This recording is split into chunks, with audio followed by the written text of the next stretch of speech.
que todo mundo sabe que é importante para um convívio. Então, eu queria que a senhora falasse o porquê esse tabu.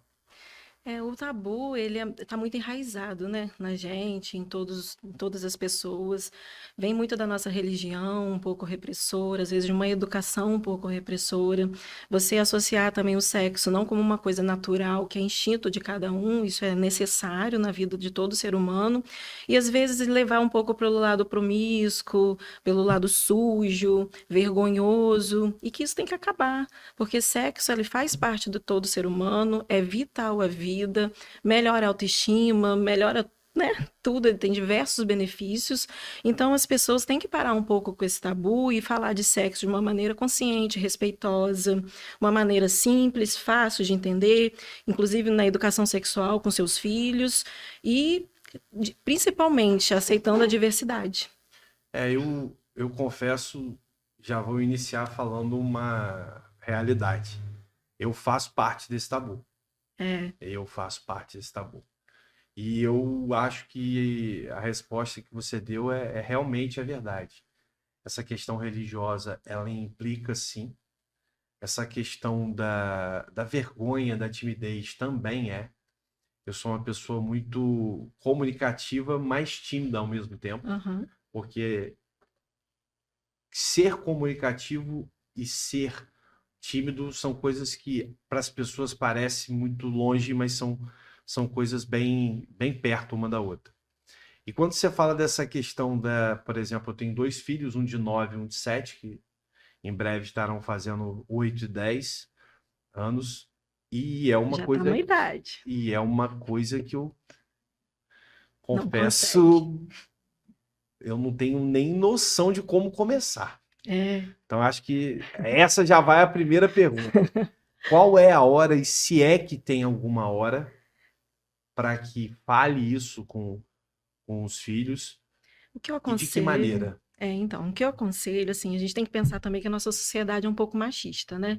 Então, principalmente, às vezes você falar com uma mulher sobre o tema sexo, né? Se for uma menina, né? Não sei se os seus Não, meus filhos, são dois dois meninos. meninos, né? Talvez seja um pouco mais fácil, porque a gente acha que é mais fácil falar isso para o homem. E hoje em dia a gente vê que não é bem assim, né? A gente tem que devolver não só para o homem quanto para a mulher a sua confiança, né? Seu respeito ao próprio corpo, e você vai ver que isso vai surgir numa conversa normal em casa. Mas eu posso fazer uma observação? Quem está em casa, eu acho que vai entender isso bem. Eu sou, como disse, pai de dois meninos. Quando criança, eu não sei se isso é uma coincidência com o meu entorno ou se é de fato. Os meninos, eles têm muito mais vergonha de falar disso. Por exemplo, Hum. quando você fala para crianças, meninos mais novos, ah, tá namorando com fulaninha. Eles, não namoro não, que não sei, ou seja, eu acho que o menino ele tem muito mais, eu acho que a mulher ela amadurece muito mais rápido do que o homem, Isso com certeza. principalmente Na parte criança sexual. na parte sexual. Então, eu realmente eu preciso da ajuda. Se você puder me ajudar a saber qual é a hora de falar isso. Então, não existe um momento certo. O que eu aconselho é você sempre deixar com que esse tema venha à tona, não corte a criança, porque muitas das vezes os pais cortam os filhos. Quando começa a introduzir qualquer assunto sobre sexo, peito, por que que o menino tem isso e a menina tem aquilo, a gente começa a dar alguns tons pejorativos, diminutivos. Não é bom. A gente tem que falar com naturalidade, com clareza, explicando essa criança ou esse adolescente que venha perguntar a um pai ou uma mãe sobre qualquer assunto, fale de forma clara para ele. Você não precisa bombardear seu filho com várias informações de sexo. E isso também pode ficar tranquilo que não vai fazer com que essa criança se torne uma criança superestimulada. Você só tem que ser honesto com ela e não esconder dela o que realmente existe, o que realmente tem, o que realmente é, e falar de forma clara, objetiva, não esconde. Entendeu? Porque muitas das vezes os pais, eles podam as crianças quando eles tentam chegar a você para falar sobre sexo. E aí eles vão procurar na rua, vão procurar os amigos. Outra coisa que tem muito a ver, né? A senhora usou a palavra diversidade, né? Uhum. Diversidade. É. E hoje que eu digo de um tempo para cá, né? As pessoas elas começaram a entender e a respeitar um pouco mais essa questão do homossexualismo, seja Uhum. de maneira mais clara, mais objetiva. Antes existia, mas era muito mais para dentro, né? As pessoas não demonstravam isso por preconceitos que ainda existem, né? Uhum. Obviamente, mas que isso já foi um tamanho muito maior, né? E isso também é uma grande dificuldade de De passar conversa. de conversa, né? De dizer, ó, tem o menino, tem a menina, mas as pessoas elas podem optar pela sua posição sexual. E muitas das vezes passar para aquela criança, eu acho que esse é o grande, é a grande discussão do errado dos dois lados, né? O errado daquele cara super preconceituoso que diz que só existe homem e só existe mulher, e também do lado contrário, de não entender que as pessoas não precisam concordar com você, Você tem que respeitar. apenas respeitar. Então, eu acho que existe um exagero dos Dos dois dois lados lados. muito grande. E eu, particularmente, para os meus filhos, eu quero falar, ó, papai acha que o certo é isso e isso. Porém, não vou nunca deixar de amar e de respeitar qualquer decisão que venha a ser tomada, não só por você ou por qualquer outro cidadão. E também do outro lado das pessoas entenderem que ninguém é obrigado a concordar, Uhum. mas respeitar. Com certeza. Respeito é a palavra-chave, né? A gente tem que Para tudo, respeitar né? para tudo. A gente tem que respeitar a diversidade, a gente tem que respeitar a autonomia de cada um, as suas escolhas. Isso vai ser benéfico e o respeito, ele tem que começar na nossa cabeça enquanto pais. Porque se você respeita e se você tem isso com clareza, que existe aquela pessoa que gosta de homem, que gosta de mulher, uma que não se vê, que é uma mulher, mas se vê no corpo de um homem, ou o contrário, se você começar a respeitar isso, o seu filho vai respeitar. Ele pode até optar por uma maneira diferente de pensar do que a sua, mas ele vai viver numa sociedade com respeito e igualdade, que é o que a gente tenta fazer, né?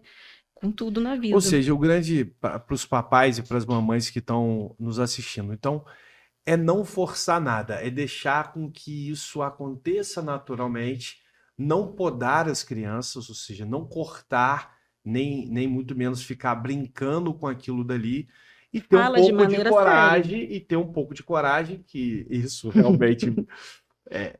Porque Mas isso vem da educação. é É difícil, uma mas a Nossa gente educação tem que vencer nesse é um obstáculo. pouco repressora, e por isso a É, dificuldade que mas. a gente tem de conversar com o mais E, novo sobre algo que é muito e aí, vital. doutor, o que acontece muitas das vezes que é difícil para quem vive isso é que, por exemplo, eu tenho. Os meus são muito engraçados. O Aham. mais novo é muito engraçado. Então, você pegou aquilo pequenininho, aí você vê que aquilo está crescendo e a hora vai chegar, mas na hora, às vezes, você consegue, não consegue.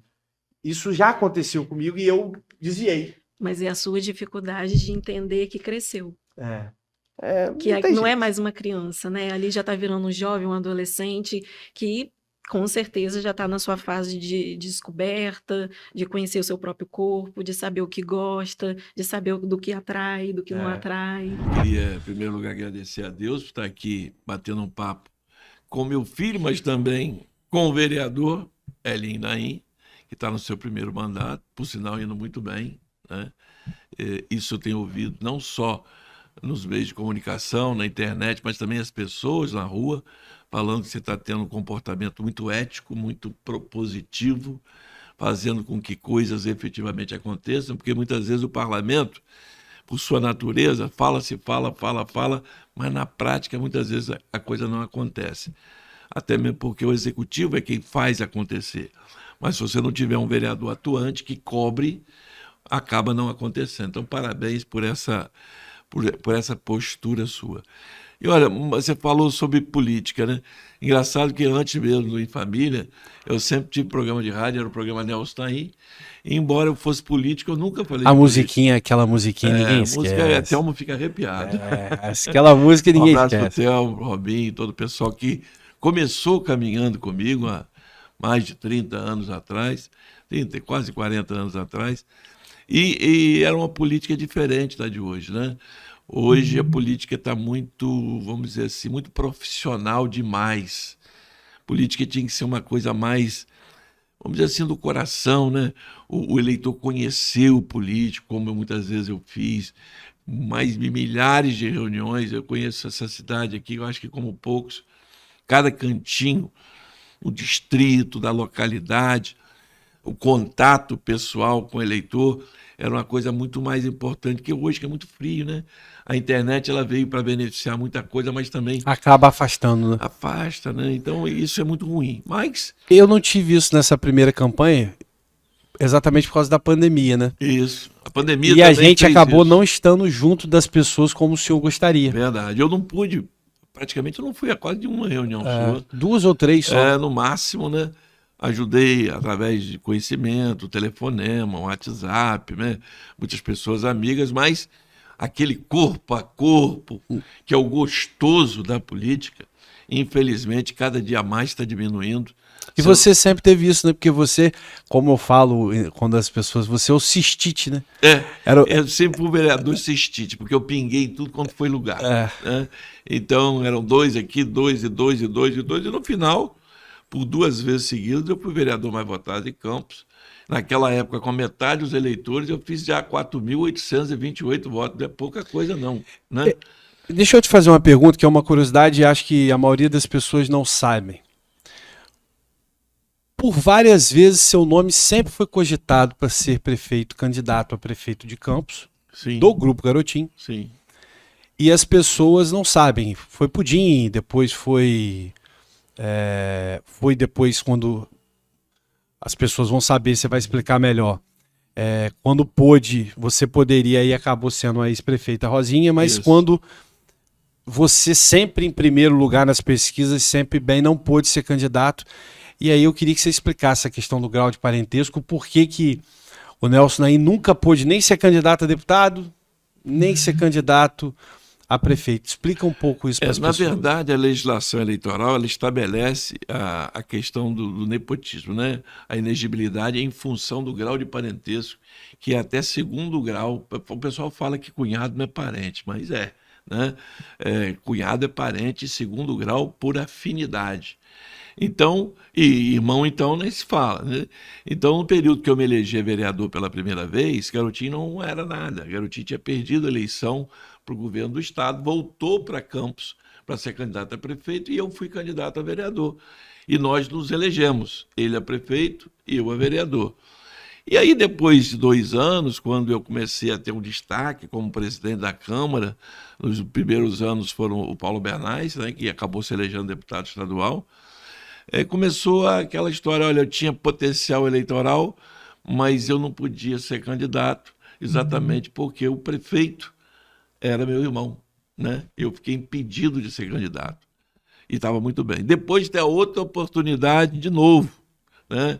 Garotinho se tornou governador do estado.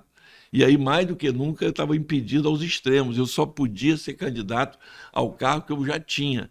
A lei eleitoral não permite que você concorresse, que eu concorresse, mas não proíbe que eu seja candidato ao próprio cargo que eu tenho, senão seria um cerceamento de direito. Porque o meu direito já existia antes de ser governador, né? Porque antes ele era prefeito.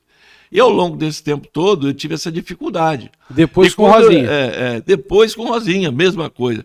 Quando eu tive a oportunidade, infelizmente o grupo político lá pisou na bola comigo feio.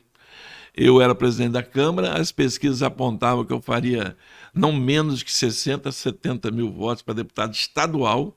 Todas as pesquisas confirmavam aquilo.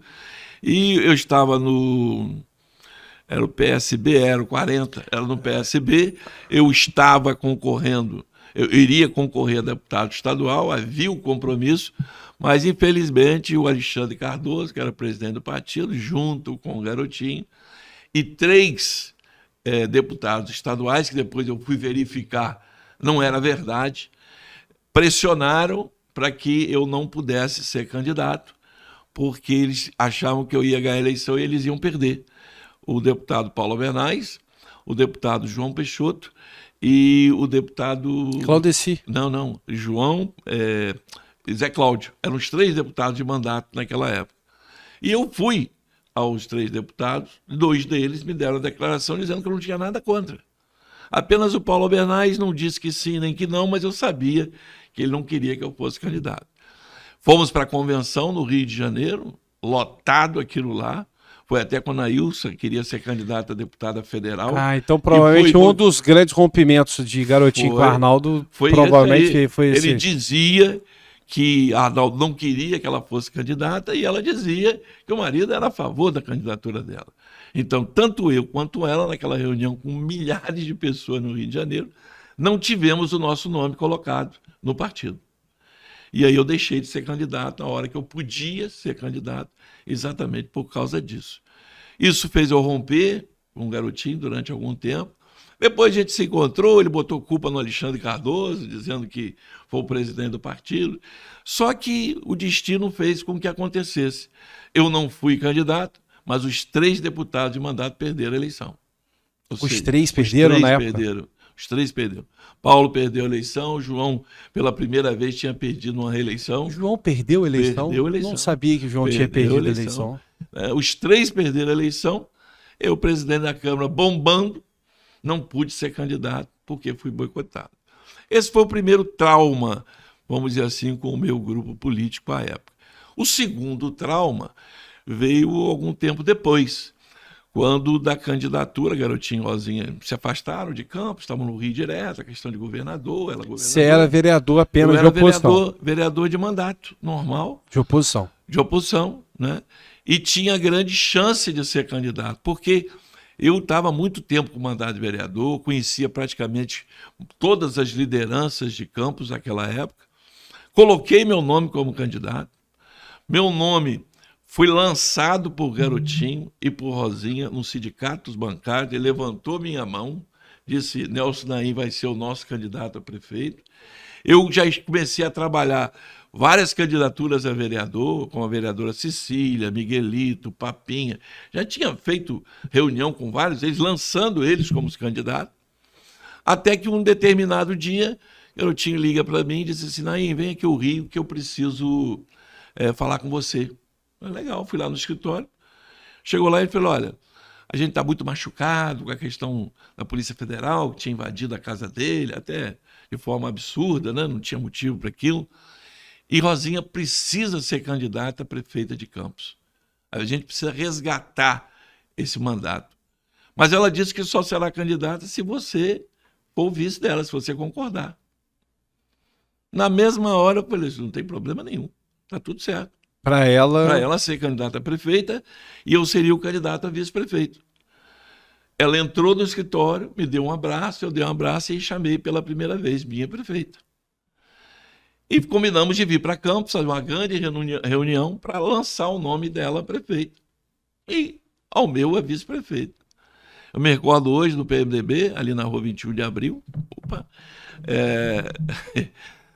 Muita gente, lança-se o nome dela e não falam nada sobre mim na reunião. Achei muito chateado. Garotinho disse que achava que o momento ainda não era oportuno, que era para aguardar um pouquinho, mas que estava tudo certo. E tudo certo nada, que começa uma reunião e começa outra reunião, e aí Pudim conta, Ferrugem conta, Roberto Henrique conta, ninguém queria, e Garotinho batendo o pé comigo, não, vai ser você é leal, você conhece todo mundo, assim.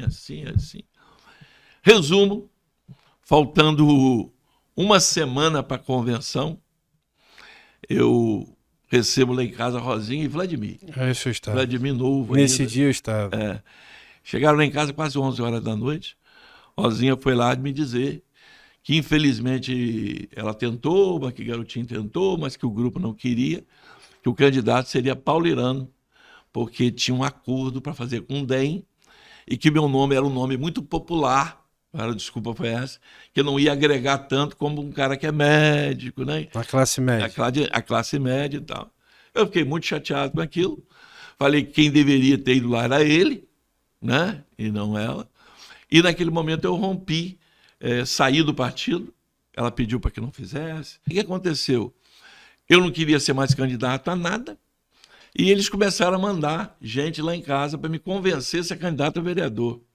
O pastor Vieira Reis foi lá, Magal foi lá, Cecília, Miguelito, nem me lembro, mais de 15 vereadores, 10 vereadores, pessoas que eu já tinha lançado como candidato. Aí eu falei, pô, eu não vou ser candidato a vereador agora que eu não tenho mais ninguém, pô. Eu já apoiei, estou apoiando todo mundo. E aí, saí, eu estava fazendo na época um programa na Difusora, cheguei lá na rádio para encerrar o programa, porque eu ia ser candidato, não podia continuar, né? Eu era candidato a prefeito. E me despedi, e na hora lá, está gravado aí na história aí, eu fiquei e falei da minha decepção com o Garotinho, com Rosinha, com todo mundo, que aquilo era um papel que não se fazia. Tal. Deu uma repercussão muito grande, e eu me recolhi. E aí eu me lembro o dia que eu decidi ser candidato a vereador. Estavam eu, você e sua mãe na varanda, eu chorando muito. Você sentado numa bicicleta ergométrica. Você lembra bem, você era pequeno, mas lembra bem. Lembro disso. E aí eu falei assim, olha, eu vou ser candidato a vereador. Eu não vou desistir. Eu gosto de ir ao grupo de oração e já vou respondendo alguma coisa que você falou, porque eu me identifico muito com você. Mas por que as pessoas se identificam comigo? Porque eu levo para ali a realidade da vida de todo mundo. Você é esposo, você é pai, eu chego ali, eu falo que eu estou cansado, que eu briguei com a minha esposa, que eu levei meu filho para o colégio, que eu tive que levar filho a show. É a vida da qual a gente não pode sair dela por ser um religioso. Muito pelo contrário. É importante uma pessoa com testemunho de família e ao mesmo tempo um religioso, que é um exemplo. Que é um exemplo e também mostra assim, que a gente não pode perder a esperança. Se a gente tem um problema no casamento, se a gente tem um problema com o filho, eu também passo por isso. Então eu estou ali dizendo para vocês assim, ó, é possível que dá certo. É possível. Dá certo. E eu imagino, pelos seus afazeres, do quanto a Patrícia também tem que ser muito iluminada, porque é terça grupo de oração, quarta grupo de oração, já está pensando pelo que agora a gente já acompanha, quinta-feira grupo de oração. Então, fora as caridades que o senhor é envolvido diretamente, então tem que ter muita paciência também, não com você, mas com o que cerca o Alex, né, das obras. Ou seja, ela participa comigo de uma forma, eu digo até que de uma forma direta. Porque como minha esposa, e ela concede, assim, ela autoriza e ela vai se privar da minha ausência em casa, né? Então, quando eu vou para uma missão, que é numa cidade para pregar, que é na obra social, ela está indo comigo. Isso ajuda muito, então, né? Porque ela vê de perto o que está acontecendo. Porque ela sabe, por exemplo, assim, eu sei, o Alex não está aqui em casa comigo, mas ele está fazendo algo também tão importante quanto a presença dele dentro da minha casa, né? Ele também está sendo exemplo, ele está sendo esperança, ele está sendo ajuda para tantas outras famílias. Então ela tem essa compreensão, ela entende bem isso, então ela acaba celebrando comigo, né, o ministério do diaconato. Ela vive comigo esse ministério. Esse podcast a gente quase nunca fala de política, mas o senhor me falou uma frase que me lembra muito uma frase que meu pai fala na política. Quando eu decidi entrar para a vida pública, que não era um desejo, e ele virou para mim e falou assim, se todas as pessoas de bem não quiserem entrar na política, o mal vai ficar cada vez mais forte na política. Exatamente. E o que eu estou querendo dizer, fazendo a comparação com uma frase que o senhor falou? As pessoas têm que procurar mais a igreja. Eu me recordo muito que no início eu ia à missa obrigado. A minha mãe me obrigava a ir à missa. E muitas das vezes eu não entendia aquilo. E hoje eu vejo o quanto ela me fez bem. Olha só o que eu estou falando. Eu não ia com prazer, igual eu vou hoje à missa com prazer. Eu era adolescente, né? Adolescente não queria ficar aquela 1h30, 1h40. mas eu ia no início meio que forçado à missa, mas eu saía da missa de uma maneira muito diferente. Então eu acho que as pessoas de bem cada vez mais têm que procurar a igreja. Não é procurar somente a Deus. Deus a gente tem que procurar sempre, seja qualquer que seja a religião. Mas o católico, e aí é uma crítica que eu acho que cabe, né? O senhor muito mais do que eu. Qual é a maior religião de Campos? É a católica. Mas é uma católica que não é verdadeira. Não é uma católica que frequenta a igreja católica e não vive os preceitos do catolicismo. Ou seja, os evangélicos muitas das vezes são menores em alguns aspectos, mas são muito mais presentes que os católicos. O senhor concorda com isso? Concordo. O fiel católico, ele precisa se despertar para os grandes tesouros que a Igreja Católica tem e que, às vezes por culpa nossa do clero, né? E aqui eu bato no peito, e também porque a um momento a gente acaba tendo que cuidar de tantas coisas que esquecemos de também ofertar às pessoas esses tesouros. A história da igreja, a vida dos santos. Eu aqui falei um pouquinho de Santo Estevão, né? Talvez desconhecido para vocês. E quanta gente, nossa, até mesmo Estevão foi, né, na Bíblia, está lá e tal. Então, tem tanta coisa bonita na igreja. É uma igreja rica de história, de cultura. E às vezes a gente não consegue passar tudo isso, né, para as pessoas. Também tem a parte do fiel que não se interessa, que não busca. Né? Que é o que a gente estava falando aqui agora. Que precisa ter, mas não, eu sou católico, eu tenho que entender.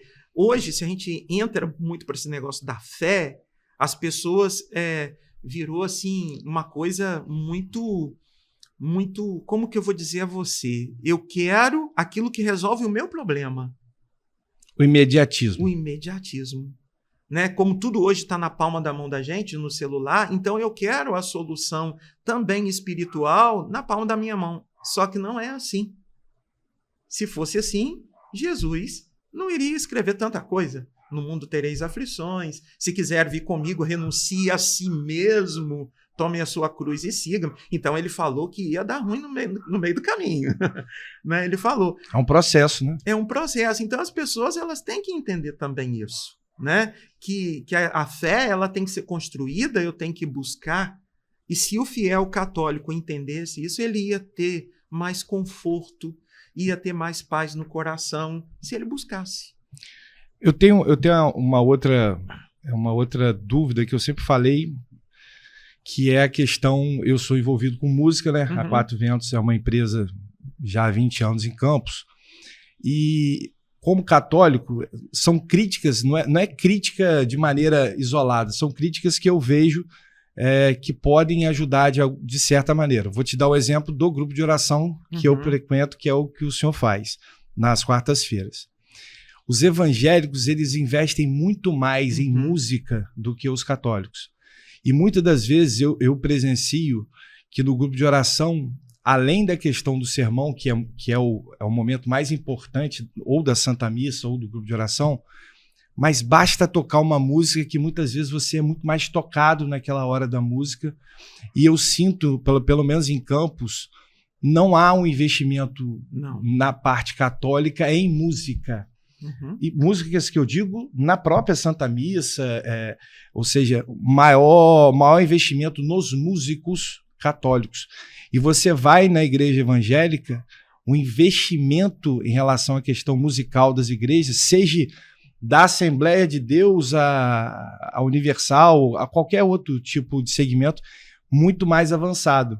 Eu falo isso por causa da empresa. Se você pegar grandes artistas de nível nacional e pegar católicos e evangélicos, existe uma gama de evangélicos infinitamente maior, conseguindo chegar mais nas pessoas do que os católicos.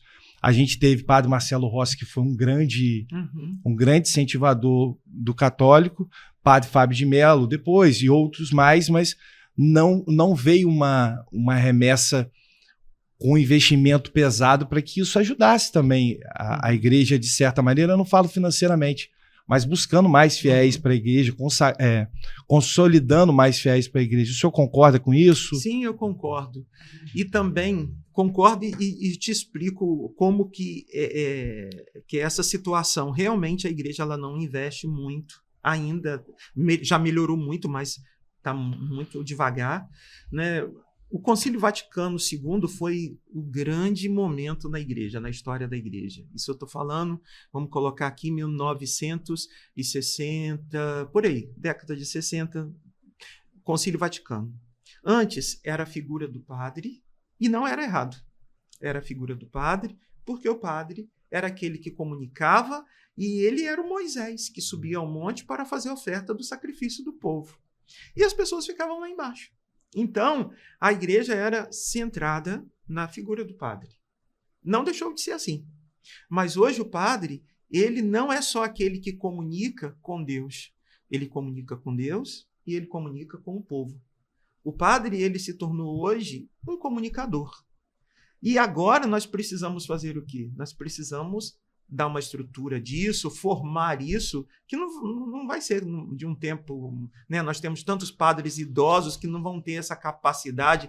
Você acredita hoje um padre mais idoso fazendo isso que a gente está fazendo aqui? Ele até tem vontade, ele até entende que precisa, mas ele não tem habilidade, né? Para estar nesses meios. Ele vai estar ali fazendo aquilo que ele foi formado para fazer, porque ele foi formado num seminário que era assim. Hoje já está mudando. Hoje nós temos padres à frente do seminário, inclusive aqui em Campos, né? O padre Alexandre, o padre Rafael, o próprio padre Murialdo, são padres jovens. Comunicadores. Nós temos 3 comunicadores que estão ensinando os nossos futuros sacerdotes a grande graça que é da comunicação. O que é a música? A música é a melhor maneira da gente comunicar. Né? Você sabe disso. Você falou, deu exemplo no grupo de oração. Quando a pregação, a gente está vendo que ela não está indo, é só tocar uma canção. Né? Eu vejo várias vezes o senhor fazendo isso. Acontece com todos nós, porque através da música, a música ela surgiu na igreja, né? As notas musicais elas surgiram na igreja. Davi, o rei Davi, músico, porque ele tocava a harpa e aliviava o coração do rei. Então a música ela tem o poder de curar, ela tem o poder de libertar. Coisas que o senhor gosta de fazer. A gente fala muito nas entrevistas que o senhor concede, pelo CDL que o senhor já passou, pela representatividade também no ramo de atacado, como presidente lá, que o senhor exerce a função. A DERJ, né? Também pela questão do supermercado, mas eu queria falar um pouco mais da pessoa, do ser humano de Joilson. O que você gosta de fazer? Coisas que você... Eu sei que você é muito família, mas coisas que você gosta de fazer para que as pessoas também conheçam um pouco. Eu acabei de falar até agora, né? Acabei de fazer um curso agora, final de semana, de ranchote, né? Que é uma modalidade da quarto de milha. E a gente já fazia isso quando trabalhava lá no interior, lá com meu avô, lá no sítiozinho que ele tinha. Partação de bezerro em curral, né? Separar o gado, às vezes vai para um piquete, para outro, um sítio para outro. Então, botava dentro do curral e separava qual que a gente queria que fosse, né? O ranchote é mais ou menos isso, só que o ranchote tem uma modalidade que bota 10 bezerros dentro de um curral, né? E numera de 1 a 9. E o juiz marca o qual que é para sair primeiro. E aí você tem que fazer a sequência daquele. Então ele pode marcar o 5. Aí o 5, depois do 5, né? Você tem que contar para cima, né? 5, 6, 7, 8. E interessante que dentro do curso, né? A gente ficou identificando ali que seria mais ou menos um jogo de sinuca, né? Quando você tem que matar a bola da vez, que é aquela que você quer matar, né? Você tem que preparar os outros jogos todinho para você ir matando. E essa modalidade são de dupla, né? Então você sempre tem que estar preparando o lote de bezerro e preparando ele. Então foi um final de semana. Sua dupla foi com quem? Rapaz, eu fui com Vela, a Vela que levou com os irmãos dela, Vela que fez essa programação, estava lá Rodrigo Angel, né? E a família dele, a esposa dele, né? E aí nós estávamos lá em quantidade de, acho que eram 6 pessoas, não, eram 8 pessoas, 8 ou 9 pessoas. E aí foi um negócio bacana, o neto de Vera, né? E Daniel não foi, não? Daniel não foi, não. Você aventurou nessa, não? Não, não foi, não. Eu acho que ele foi andar de jet ski, aí não quis ir, não. Mas foi assim, um final de semana agradável, legal. É dessas coisas que eu gosto. Eu gosto das coisas simples, né? E gosto muito de estar fazendo coisas que agrada realmente e que deixa a gente mais dando curso lá. Às vezes perguntaram como é que vai ficar dor no corpo, tal, tomando Doflex. Eu cheguei sábado em casa, dormi maravilhosamente, não senti nada. Cansou e dormiu. No domingo que eu senti uma dorzinha no corpo, uma dorzinha nas pernas, né? Por causa da pressão que fica em cima do cavalo, né? Eu não estou acostumado a andar. Mas é uma das coisas que eu gosto muito, é andar a cavalo, fazer cavalgada, dar uma pescadazinha, jogar um buraco. O buraco, eu sou Principalmente- testemunha, eu sou testemunha. Principalmente, De vez em quando eu bato nele, apanho dele. principalmente jogando com meu pai. Uma das coisas que eu mais gosto é jogar junto com meu pai. Ali é um momento que nós dois interagimos um com o outro, né? Então, Quantas vezes a gente já jogou? Não com o seu pai, eu não tive o prazer de jogar, mas eu, meu pai, o seu filho, Mauro, o seu Miranda, grande lenda viva. O seu Miranda é a lenda viva, né, Gilson? Ele é uma Miranda é figuraça. uma referência para o comércio de campos e para a sociedade. Né? Ele virou, nós vamos inaugurar a loja lá dia 8, né, em Senhor na Barra. Ele, não posso ir não. Aí eu, por que, seu Miranda? Você não sabe que eu tenho um compromisso dia 8? Dia da mulher. Eu tenho que estar lá na Praça do Salvador, distribuindo rosa pela cidade. Então, assim, um cara que... E é uma história. O CDL sem seu Miranda não é a mesma coisa, igual o seu Miranda também sem o CDL. Você gosta de cozinhar? Então, eu gosto muito de fazer aquilo que eu estou com vontade de fazer, né, na cozinha, né? Então, eu não tenho assim, receita, né? E adoro cozinhar e adoro fazer aquele prato, principalmente para minha mulher. Minha mulher, eu adoro cozinhar para ela, adoro fazer as coisas para ela e que ela se sinta bem, que ela gosta. E aí a sequência vai para os filhos, né? Então, assim, eu gosto muito de fazer aquilo que ela gosta, fazer assim, dar o prazer a ela de cozinhar, fazer as coisas para ela, assim. E eu vejo que ela gosta, que ela se Que você faça. que eu Né? faço, entendeu? Então, assim, eu gosto de cozinhar, mas o cozinhar é muito mais o prazer de satisfazer aquilo que a minha mulher gosta. Nós já falamos um pouco de pescar, que você já tinha comentado. Alguma coisa que você faz hoje que remete muito à infância? Essa questão que você falou hoje do curso que você fez. E até uma coisa, eu conheço muito pouco o segmento, muito, às vezes até na sua casa, que eu acompanho lá, que lá dentro tem lá tudo que o senhor fez lá a respeito dessa questão. Mas antigamente era muito mais artesanal, vamos botar dizer assim. As coisas elas não eram tão profissionais quanto hoje. Hoje o que o senhor falou virou um mercado financeiro absurdo, né? Antigamente, não que não se ganhava dinheiro com essa questão, mas hoje é muito mais profissional. Ele, eu acho que evolui, né? O mercado é evolutivo, né? Você vê coisas que ela às vezes num momento perde valor, daqui a pouco ganha valor, né? Falando em mercado, você vê coisas assim que está tão no lixo, daqui a pouco aquilo ganha um valor pela história daquele negócio. Né? Então, assim, o cavalo ele tem uma história da vida da gente, ele está em qualquer momento na vida da gente. Você pega seu carro tem quantos cavalos? Você tem uma bomba em casa, um motor, cavalo. Você vê que o cavalo está presente na vida do ser humano, do homem, muito, desde o começo. Desde a época quando puxava também. Lá atrás. Lá atrás. A convivência do cavalo com o ser humano, né, é muito frequente. E é muito interessante que o conjunto, né, do cavalo e o homem é uma relação muito forte. É igual o cachorro com o homem, né? Então, quer dizer, eu sou muito apaixonado pelo cavalo, porque eu acho que é um animal muito bonito. E é um animal muito inteligente, ele aprende as coisas com facilidade. E aí, você falou da técnica, e como eu estava fazendo um curso técnico ontem, mais baseado em cima daquilo que o professor aprendeu diante das demandas do animal cavalo, você vê que o homem descobre o que é mais sensível no animal, ele toca onde é mais sensível no animal para ele ter domínio do animal. Né? Então, você vai mexer com o boi, você bate no chifre, você bate nos beiços do boi, que é mais sensível, você bate na cabeça, que é mais sensível, no lugar no pé, Porque ele sente a dor, ele já intimida ele. Então, é uma coisa do cavalo. O cavalo é tão sensível, você toca a perna do lado dele, na barriga dele, ele já sabe que tem que virar para o lado de onde você tocou a perna, para o lado esquerdo, para o lado direito.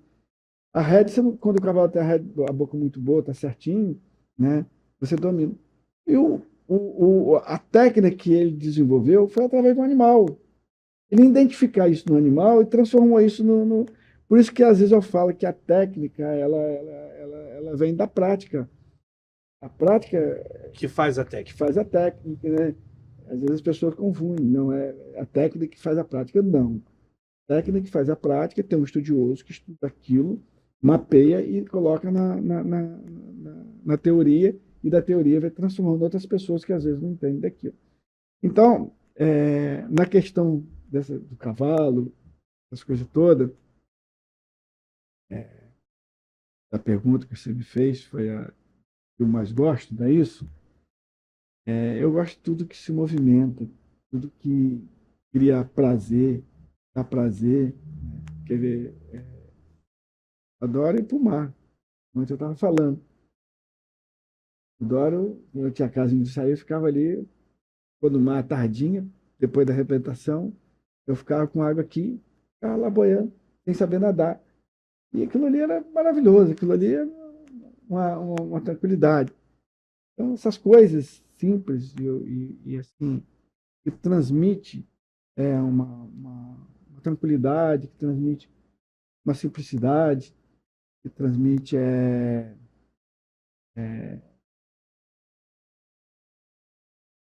É muito família também, né? não, que pesa o valor. É isso que pesa o valor.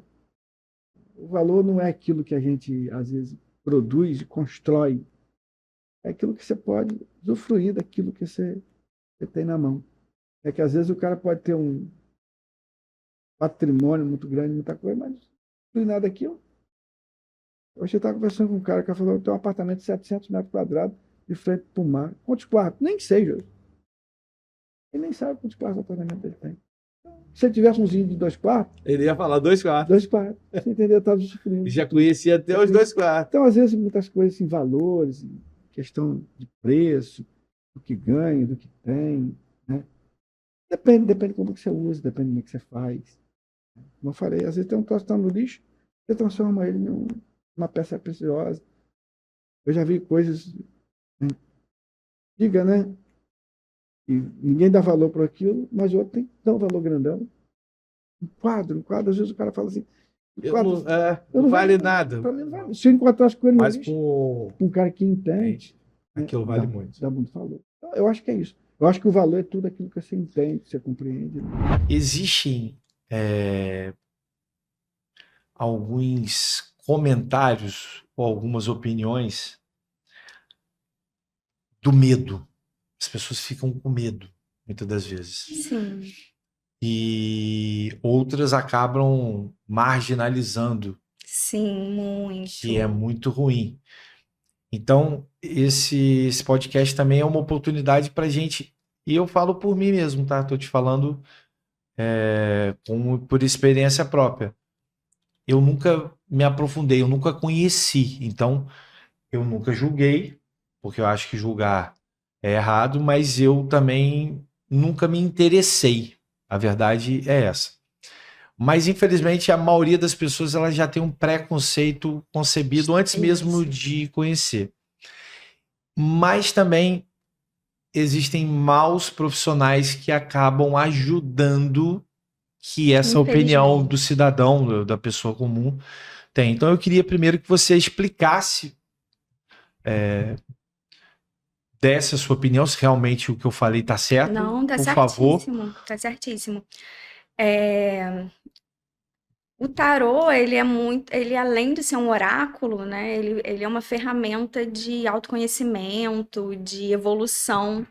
Então, ele é utilizado tanto terapeuticamente, inclusive alguns psicanalistas que seguem a linha de Jung trabalham, né? Traz questões do inconsciente coletivo e do nosso próprio inconsciente para a consciência, para ser abordada nas consultas. Então, ele é um estudo muito profundo ele é muito mais, assim, ele é um oráculo muito potente, mas ele é muito mais, assim, eu digo que ele é uma ferramenta de cura, de autoconhecimento, de evolução. Então é algo assim que eu considero sagrado, que infelizmente algumas pessoas acabam realmente, como você falou. Denegrindo o trabalho de quem faz as coisas corretas. Exatamente. E aí a gente tem um grande problema no nosso país. Não adianta 10 fazendo o trabalho direito. Se tem um fazendo errado, Sim. acaba atrapalhando o serviço dos outros 10 que estão ali fazendo o seu trabalho, fazendo a sua missão. Então isso é muito ruim, né? Para vocês, acredito eu. Sim, é exatamente isso que você falou, porque é um trabalho assim de aonde eu vou, eu falo, né? Qual a sua profissão? Eu sou oraculista, eu sou cartomante, eu sou, né? Justamente para ir, porque as pessoas também, que geralmente que trabalham com oráculos ou com algum tipo de que não seja um oráculo, mas que seja mais místico, acaba também se retraindo, né? Acaba não divulgando verdade. muito Isso é verdade. né? Por conta do julgamento social e tudo isso. Então, acho que é um trabalho também que depende tanto de mostrar ética no trabalho, de não criar fórmulas mágicas, que nada disso Que atrapalha. que atrapalha, né? Atrapalha os bons profissionais, infelizmente. Exatamente. Me tira uma dúvida, só até para a gente avançar em algumas curiosidades. Essa questão de religiosidade, você falou que você viveu num ambiente católico, né? Sim. Sua mãe, seus pais. Eu também vivi num ambiente católico e ainda vivo, porém eu tenho uma maneira de agir diferente, né? Eu acredito que só Deus salva, só Deus cura, tenho um carinho, uma gratidão por Nossa Senhora, procuro tratar bem as pessoas. Essa é a minha religião. Então, por exemplo, eu vou ao culto na Segunda Igreja Batista e vou à missa. Eu sempre brinco, enquanto o padre não me expulsar e o pastor não me expulsar, eu vou nos dois. Eu penso assim também. Porque o que é bom entra e fica, o que não é bom entra e sai e vai embora. Exatamente. Eu penso assim, qual a divergência da religião, por exemplo, para a questão mística, a questão do tarô? Existe alguma coisa que impede? Lógico, por exemplo, religião católica, que é uma religião mais firme, não acredita, etc e tal. Sim.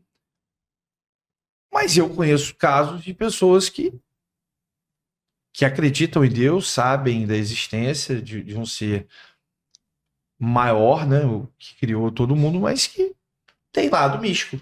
Sim. Eu conheço várias pessoas que a questão do espiritismo, a questão várias religiões que sabem discernir um pouco isso. Então, sim. Qual foi a sua dificuldade? Você falou por causa desse meio católico aí, né? Eu fugi muito tempo.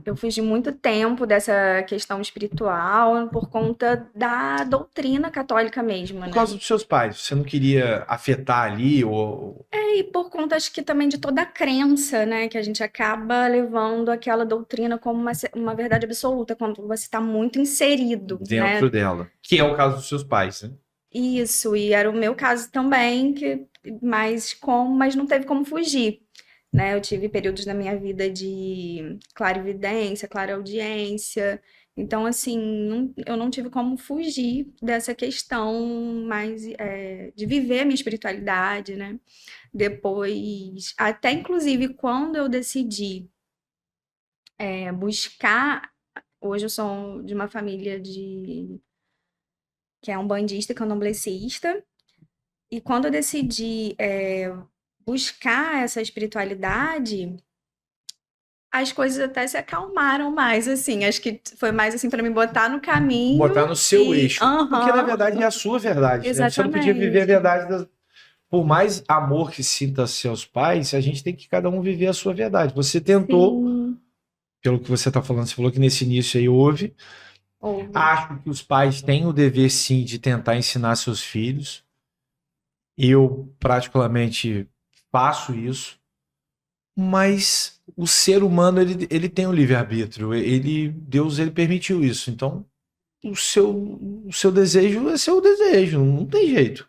Exatamente. E é a sua verdade. Acho que isso que é o. Eu Você acredito tá numa assim, missão. cada um tem uma missão em um Uma missão. determinado lugar, Exatamente. né? Isso aí eu creio E muito. quem segrega somos nós. A espiritualidade, ela... E aí eu posso falar, esse para mim deve ser o principal fator seu.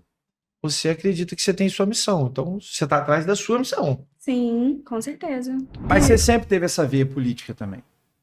Sempre teve. Não é política de ser candidato, é porque as pessoas misturam muito política com você ser candidato. Político P maiúsculo. Exatamente. Exatamente. Mas é muito bom, gente, você mudar. Por exemplo, nós conseguimos, na época, e numa época brava, né, que estava de ditadura no Brasil, nós conseguimos mudar o Santa Úrsula, que só tinha mulher, conseguimos botar ela mista, entendeu? Então, não era fazer oba-oba, coisa de doido, não.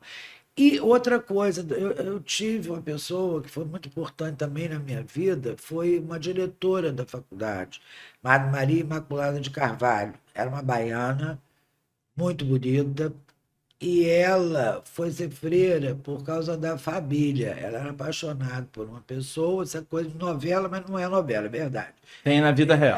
E a família, que era baiana, aristocrática, não quis, que era uma pessoa simples e tal, era até um jornalista. Enfim, ela então resolveu sair de campo, porque a família foi muito Pegou forte, pesado. e resolveu ser freira. Então, ela foi muito importante também na vida nossa. Foi muito porque ela abriu o Santa Úrsula, que era a suprema burguesia nacional, mas ela abriu o Santa Úrsula e deixava a gente ir, entendeu? Deixava... Fluir. Ajudava a fazer fluir, a deixar vocês E tentarem outra mudar as coisa, coisas toda como vocês mudaram. quinta-feira tinha vamos dizer assim, um horário de aula que era para conferência, para palestra. E como o mundo daquela época brasileiro estava se abrindo para várias vertentes, inclusive de esquerda, então o pessoal ia para lá fazer palestra, entendeu? E teve uma vez, gente, é o tempo melhor da minha vida. Foi esse tempo que eu queria continuar e me puxaram para cá. Mas só para concluir, vocês já pensaram num desses? E artistas também, porque é um espaço que tinha toda quinta-feira, que era para palestra ou para artista, música e tal. E teve uma vez, esse foi até no sábado, que foram simplesmente Vinícius de Moraes, Carlos Lira, Vinícius... Ai, meu Deus, Gil Abreu, você está esclerosada mesmo. Peraí, tinha um outro. Baden Powell. Aí eles foram. E, como era sábado, nós vamos cantar em cumpridor. Depois eles falaram, não, nós temos que ir, porque também o horário da faculdade, a grade, né? Aí nós pedimos, tem um caramanchão lá em cima, vocês não querem tocar mais não pra gente? Eles falaram assim, tem bebida? Aí, era início do mês, nós tínhamos uma mesada dos pais, né, para... Pegaram a mesada para comprar bebida. Nós descemos, tinha um bar lá embaixo, mas todo mundo ficou duro, porque eles ficaram até a última gota do nosso tostão. E, beberam tudo. E aí, Baden estava tocando Teatro da Praia. Ele ficou invocado com a amiga nossa e deu para a gente ir ao Teatro da Praia. Gente, isso não tem preço. Isso, para mim... Não tem preço conviver com essas pessoas que fizeram história. Fizeram história. Vinícius de Moraes é só Vinícius de Moraes. Mais nada. Pois é. Então, o melhor tempo da minha vida Eu, sinceramente, foram os 4 anos que eu vivi No Rio. no Rio. Mas Não conseguiu ficar. eu não Teve que consegui. voltar. Não, meu pai e minha mãe foram para lá e tiraram tudo. A gente tinha, era um quarto, era tipo uma suítezinha, que era, as freiras tinham dinheiro. Aí E trouxeram para cá sem querer. o que eles fizeram? Eu me formei num dia. No outro dia, eles foram lá para Santa Úrsula, porque tinha a faculdade embaixo, ali do lado do Palácio Guanabara, e em cima que tinha o pensionato. Aí eles foram para lá, tiraram tudo do meu quarto. Tudo, botaram embaixo. Bora.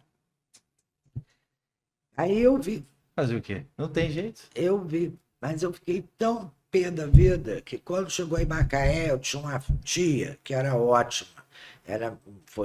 Foi muito legal comigo, era a mais nova da minha família, irmã de mamãe, e ela e o marido me adoravam, e elas que me seguravam, eles me davam todo o apoio, porque eu tinha 2 tias solteirona que eram um cabruco. Aí, Mas essa de Macaé te dava me apoio. dava apoio. Aí eu falei assim, eu vou, mas eu vou ficar em Macaé, na Carmen Madalena. Eu vou ficar em campo, não quero não.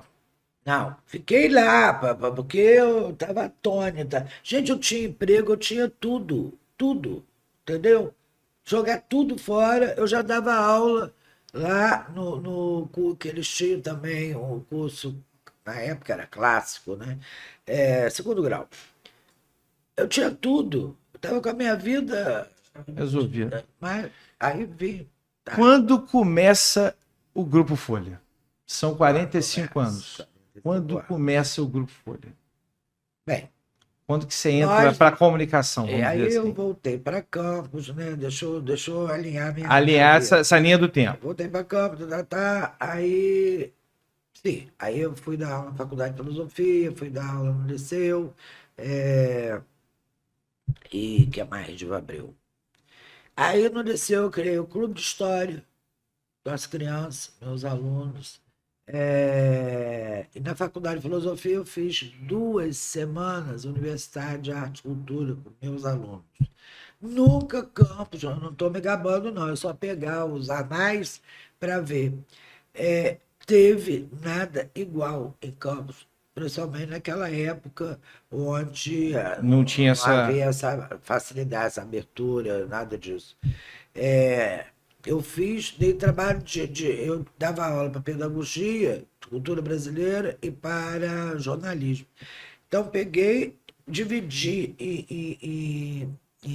porque eu estava dando Semana de Arte Moderna.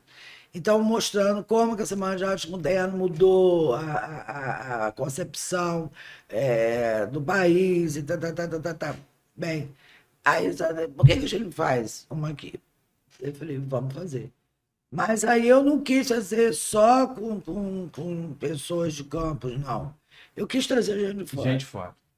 E eu dividi as 4 turmas que eu tinha, e um era teatro, outro era literatura, outro era Cada jornalismo. turma um tal. tema. E vamos fazer, vamos embora, vamos fazer. Semana SUAC, Semana Universitária de Arte e Cultura. Olha, aí a faculdade começou a me achar que eu queria aparecer, sei lá o quê. E concepção antiga, né? Em vez de achar o máximo. E ajudar para que fizesse outras edições? Ó, haja vista que na segunda SUAC foi o seguinte, aí eu dividi. E não tinha dinheiro, não tinha nada, né? Não tinha ninguém para apoiar nada. Então eu bati na Funarte. E a Funarte estava com uma política cultural muito legal. Cheguei lá, e na época do final de ditadura, tinha um general. O general com cara de demente. Aí eu fui e falei, eu quero uma verba da Funarte, quero que me ajude, que eu fiz todas as expressões culturais. Um dia era teatro, outro dia era Literatura. literatura, outro dia era festival de música. Aí o homenzinho, aí eu fui com as minhas alunas. Mas aí não tinha nem dinheiro, não tinha nem dinheiro para pagar passagem. Eu paguei a passagem para ela e fomos lá. Aí a gente com a fome desgraçada. Eles, na época de ditadura ainda, aí eles pegaram, aí falaram, ó, tem um salgadinho aí, mesmo tudo. O homem deu 200 mil, que eu não sei quantificar hoje. Quanto seria? Mas na época era muita grana. Então, era de ditadura ainda, né? Mas a gente fez festival de música, a gente fez de tudo. Todo dia tinha, foi uma semana. Atividade diferente. E nisso, eu estava falando isso de Abril porque... Ah, sim. Terminou, aí continuou na faculdade de filosofia. Aderbal Júnior, que foi casado com Marieta Severo, que ele morreu agora, há pouco tempo. A mulher de Chico, Aderbal Freire Filho, mas todo mundo conhecia como Aderbal Júnior. Eu consegui que Aderbal viesse a Campos ensaiar o Alda Compadecido com meus alunos. Ele ficou um mês aqui.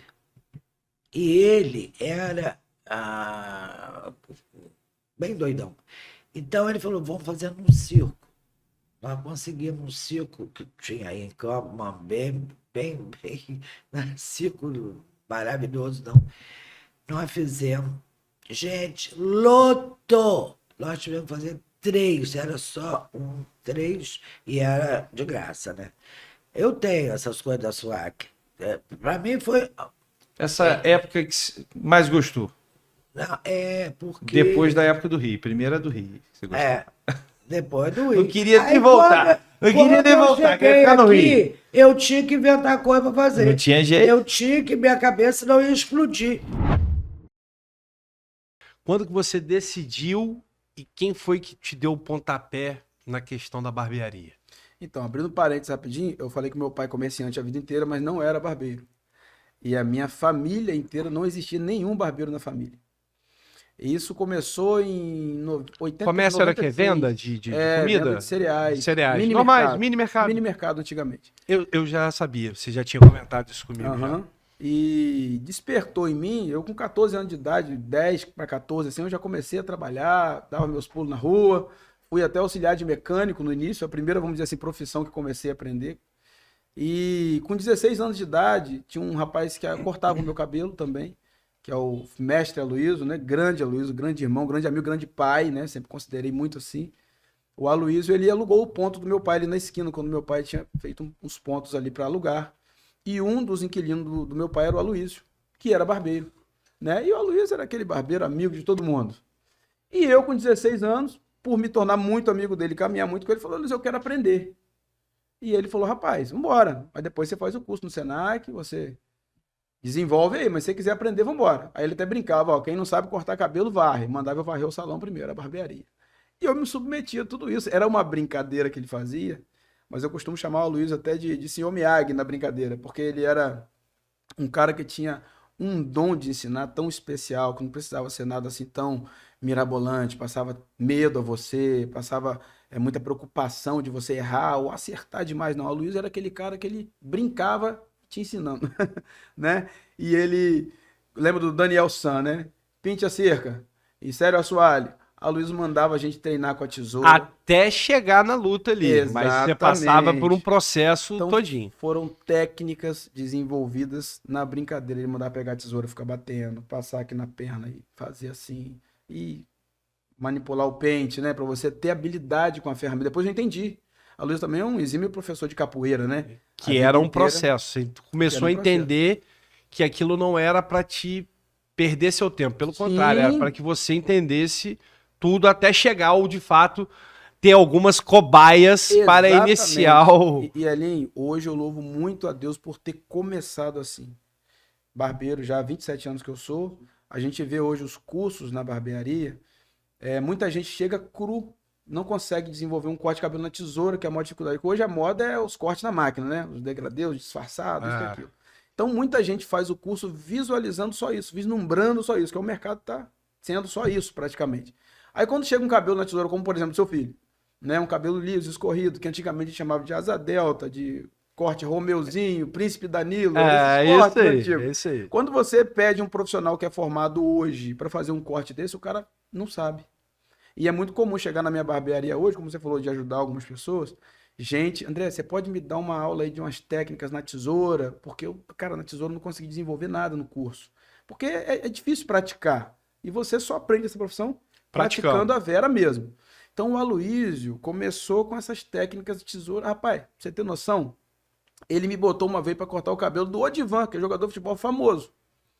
Ele cortava da altura da máquina 1. E ele falou, um cabelo afro. Ele falou, você vai cortar da altura da máquina 1, mas na tesoura. Não deixava eu usar a máquina. Então eu tive que ficar ali batendo pente, e era 2, 3 horas de corte de cabelo. Pra cortar o cabelo de Odivan. Para resolver o cabelo de alguém, seja o Odivan, seja qualquer pessoa afro. Porque na máquina você desenrola mais rápido, né? Mas ele me aperfeiçoou, aprimorou essa técnica, realmente botando para praticar com vontade. Eu vou te dar... na verdade, foram 2 perguntas em uma só. Uhum. O barbeiro, ele não corta só o seu cabelo. Uhum. O barbeiro, antigamente, era muito mais forte, que eu vou te falar. Hoje até diminuiu um pouco em alguns salões. Mas era como se fosse seu amigo, um psicólogo, que você trocava altas ideias do barbeiro com você, de você com o barbeiro. Eu cortei cabelo durante a minha infância e adolescência num salão tradicional na Alberto Torres, o famoso Bigode. Meu pai cortava cabelo lá há 40 anos. Depois o corre-corre do dia a dia acabou mudando. A gente não continuei, mas antigamente o barbeiro, ele existia meio que... Vocês vão entender o que eu estou falando. Isso é verdade. Se o André não disser que é verdade, vocês fiquem no pé atrás, apesar de que o André não mente. Barbeiro tinha ciúme. Barbeiro antigamente era um ciúme. Se você fosse, Bigode, soube que eu fui cortar cabelo no Rio, você não podia ter cortado o cabelo, que isso é um absurdo. E porque antigamente criava-se um vínculo de amizade entre o barbeiro e a pessoa. E isso é de fato. Eu vi isso. Quantas vezes eu via cenas de ciúme, a Vera mesmo. Não tô brincando, não. Tô falando a Vera mesmo. Mas o que aconteceu? Eu depois queria que você confirmasse se isso procede ou não. E eu queria, já engatando a pergunta, porque tem a ver com o tema, hoje em dia o salão, ele virou um outro negócio. Ou seja, hoje você vai em alguns salões, o seu é exemplo disso, como outros em Campos, você parece estar numa loja, você não parece estar num salão. Ou seja, há um investimento muito pesado do empreendedor André, de outros salões em Campos, e no Brasil inteiro. Isso é uma febre, você vê franquias, você vê... Hoje a barbearia é muito mais do que puramente um salão. Você vai até falar um pouco, fazendo propaganda nossa, porque fazendo propaganda sua é minha, que o salão hoje tem muito mais do que cortar cabelo. Sim. Você tem de tudo dentro de um salão hoje. Exatamente. E isso mostra uma nova fase, já de uns 10 anos para cá, que tem que se modernizar. Ou seja, se não se modernizar, você acaba ficando para trás. Você concorda com as 2 afirmações, sim ou não? Concordo plenamente.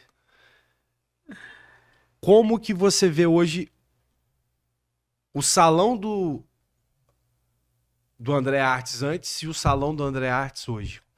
Qual é a principal diferença hoje? Lógico, vai continuar sempre com carinho, com tudo que não tem dinheiro e estrutura que pague. Mas qual a diferença hoje desse novo negócio do André, que acho que tem 1 ano e meio? De quê? Da reforma. 1 ano e meio, fazer 2 anos agora. Com a cabeça não tá boa. Tá boa demais. Fala um pouco dessa mudança, dessa dificuldade, porque a gente sabe que é difícil, mas fala um pouco dessa virada de chave aí. Então, Aline, eu quando comecei, eu sempre tive uma visão de tentar melhorar sempre, né? Eu passei por 9 reformas ali, se eu não me engano, especificamente, né? Tentando sempre melhorar. Mas zelando sempre pelo cuidado, tendo cuidado, porque a minha barbearia especial é uma barbearia em bairro. E no bairro ainda tende-se aquela questão ainda, né? De as pessoas assimilarem um negócio, vamos dizer assim, mais chique, de ser um valor muito mais caro. E eu sempre tentei me preocupar muito com isso. Dar essa informação ao cliente, dar um conforto, uma estabilidade, um lugar bacana para ele estar e também com preço acessível, que é o normal ali do bairro, nada que seja exagerado, né? Tendo em vista que tudo que você investe, você também acaba tendo mais despesas. Como, por exemplo, você vai climatizar um ambiente, você vai pagar uma luz mais cara. Você vai botar uma freezer num ambiente que vai servir bebidas. E aí é difícil, muitas das vezes, principalmente no bairro, de você inserir a informação. Gente, o valor é diferente porque são custos diferentes. O ambiente é diferente, não tem como. É aquilo que você falou. Por mais bacana que seja um pequeno salão que não é climatizado, com uma cadeira, onde o profissional tá ali, numa portinha pequenininha para um salão que tem 4, 5 cadeiras, que o cara faz barba, faz cabelo, lava o cabelo, e outras coisas hoje que o salão faz. Então, é diferente. E essa é a dificuldade, né? Sim, não, mas hoje o mercado em si, a própria internet, o mundo virtual, está ensinando muitas pessoas o valor disso, né? Hoje, barbeiro hoje é quase um status. Antigamente, barbeiro, respondendo até a sua pergunta também, tá nesse contexto, os barbeiros antigamente era fazer cabelo e barba. Lá atrás, bem lá atrás, no início, quando a barbearia chegou no Brasil, você sabe que a barbearia chegou no Brasil através de evangelho, né? Através dos evangelistas. Não sabia. Portugueses eram barbeiros bacana. que também faziam corte de cabelo dos índios, de toda essa situação toda. E foi um negócio muito bacana, porque eu estudei isso e fiquei sabendo que começou assim, barbearia no Brasil. E mais atrás ainda um pouco, até aquele símbolo que hoje está rodando em todas as barbearias, barbershop hoje, assim chamado, né? Que é aquele vermelho, azul e branco. É porque os barbeiros antigamente até faziam pequenas cirurgias. E eram chamados de barbeiro por isso, que às vezes o cara fazia uma barbeiragem e tinha que o médico consertar, corrigir, fazer alguma coisa melhor. Mas o barbeiro era dentista, o barbeiro era massagista. Na Turquia é muito comum, tem muitos barbeiros. Na Índia, os barbeiros, eles são quase um cara completo desse nível aí. Você senta lá e vai fazer seu cabelo, vai fazer sua barba, vai te dar uma massagem, vai fazer sua limpeza de pele, vai espremer, vai fazer tudo que você possa imaginar. Você sai de lá nas nuvens. No Brasil, não. Barbeiro do Brasil, por exemplo, de bairro, como eu comecei, cabelo e barba, tá muito bom. Entendeu? Era assim que começou. Só que a gente vai entendendo que existe mais, existe a possibilidade de mais. Só que hoje, então, o avanço do homem querer também melhorar o seu perfil, melhorar a sua estética, melhorar tudo, os homens hoje estão muito vaidosos, cara. Então, na barbearia hoje, se você não tiver alguém que faz uma limpeza de pele, se você não tiver alguém que faz uma depilação, seja a máquina ou seja a cera, se você não tiver produtos que vai fazer o homem ter uma pomada no cabelo, por exemplo, fazer um penteado, é muito mais. Um cheiro na barba, tudo isso, né? Hoje, então, com essas barbas que estão usando muito hoje, precisa de um óleo para barba, precisa de um balme, precisa de uma boa loção, um bom creme, uma toalha quente, enfim, é um processo inteiro que fez com que o barbeiro evoluísse bastante e o cliente também entendesse, poxa, isso é legal, isso tem o seu valor. Então, o barbeiro que esse dia eu fiz até uma matéria abrindo parênteses, você chegou a ver no meu Instagram, com o seu Carlinhos. Eu vi, pô, eu vi. O Carlinhos Barbeiro há 61 anos, 82 anos de idade, o cara ainda atua. Foi o primeiro barbeiro que cortou o meu cabelo. Mas você vai lá, Carlinhos Barbeiro, não desmerecendo, é meu amigo, meu irmão, e inclusive eu fiz por tanto carinho que eu tenho por ele, fui lá por isso. Carlinhos Barbeiro. E pela história também. Né? Carlinhos Barbeiro tá lá da mesma forma que ele começou. Com a mesma porta, o mesmo ambiente. Tem nada diferente, cara. Você passa lá, há 52 anos é a mesma coisa.